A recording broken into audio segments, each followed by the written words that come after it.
જૂન મહિનો તો આમ તો રાજ્યની વાત કરીએ તો ઘણા બધા જિલ્લાઓ માટે કોરો કટાક ગયો છે અને નિરાશાજનક જ આપણને વાતાવરણ જોવા મળ્યું, કારણ કે બહુ આતુરતાથી વરસાદની રાહ જોતા હતા.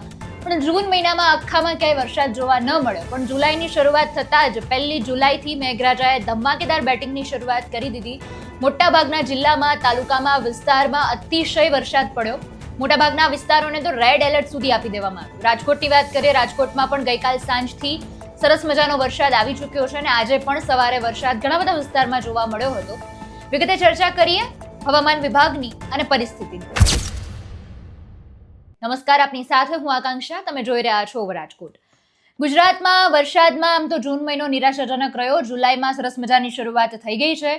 24 કલાકમાં 107 તાલુકામાં વરસાદ ખાબક્યો છે. સૌથી વધુ સુરતના પલસાણામાં 7.99 ઇંચ વરસાદ ખાબકી ગયો છે. જુનાગઢ, નવસારી, રાજકોટ, અમરેલી સહિતના જિલ્લામાં પણ ધોધમાર વરસાદ, અનેક જગ્યાએ તો જળબંબાકાર જેવી પરિસ્થિતિ સર્જાઈ. અમરેલી વાળો જે પટ્ટો છે ત્યાં રાજુલા અને એ બધી જગ્યાએ તો એટલો બધો વરસાદ આવ્યો કે વીજ પુરવઠો ખોરવાઈ ગયો હતો. અને એક દુઃખદ સમાચાર પણ આવ્યા કે 35 જેટલા બકરા છે એ નદીના પ્રવાહમાં તણાઈ ગયા હતા.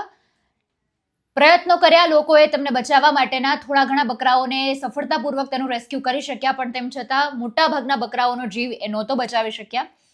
અને એ જે રાજુલાની રાયડી નદીમાં ઘોડાપૂર આવ્યું તેમાંની આ ઘટના સામે આવી હતી. આજે સવારના 6 થી 10 વાગ્યા સુધીમાં 44 જેટલા તાલુકામાં વરસાદ આવી ચૂક્યો છે. ગીર સોમનાથના સૂત્રાપાડામાં સૌથી વધુ 2.80 ઇંચ જેટલો વરસાદ ત્યાં પડ્યો છે. વેરાવળમાં પણ ધોધમાર વરસાદથી નીચાણવાળા વિસ્તારોમાં પાણી ભરાઈ ગયા હોય આવી પરિસ્થિતિ પણ આખી સર્જાણી છે. આજે આપણે 2 જુલાઈ થઈ છે. હવામાન વિભાગે 5 જુલાઈ સુધીની આગાહી કરી છે. એમાં ખાસ આપણે વાત કરીએ તો 4 જિલ્લાને રેડ એલર્ટ અને 5 જિલ્લાને ઓરેન્જ એલર્ટ આપવામાં આવ્યું છે. હવામાન વિભાગના મતે પવનની ગતિ પણ 40 થી 50 કિલોમીટરની ઝડપે ફૂંકાવાની પરિસ્થિતિ સર્જાઈ શકે તેમ છે.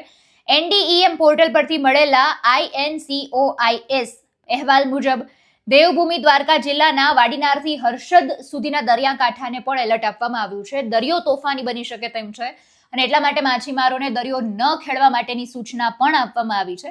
11 ફૂટ ઊંચા મોજા ઉછળવાની શક્યતા છે.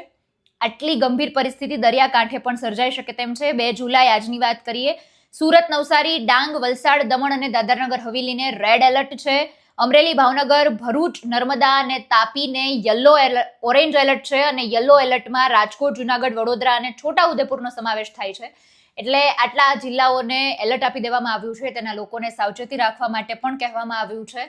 અને ખાસ એક વાત કરીએ, અમરેલીના જે રાજુલા બાજુનો વિસ્તાર છે ત્યાં જે ભારે આ પરિસ્થિતિ ઊભી થઈ હતી, લોકોને નિરાશા હાથ લાગી, કારણ કે તંત્ર દ્વારા કોઈ પણ પ્રકારની રેસ્ક્યુ કામગીરી કલાકો વીતી ગઈ તેમ છતાં હાથ ધરવામાં નહોતી આવી. લોકોને જાતે રેસ્ક્યુ કરવા માટે ઉતરવું પડ્યું હતું. વીજ પુરવઠો ખોરવાઈ ગયો છે. ખેતર સાથેના સંપર્ક તૂટી ગયા છે, કારણ કે રસ્તા ઉપર પાણી એટલા બધા ફરી વળ્યા છે. એટલે એ પણ ખૂબ ગંભીર મુદ્દો છે. પણ હજુ પણ આ એલર્ટ 5 જુલાઈ સુધી રહેવાનું છે. આમ તો એલર્ટ 2 જુલાઈનું આજે આવ્યું છે. 5 જુલાઈ સુધી આગાહી રહેવાની છે.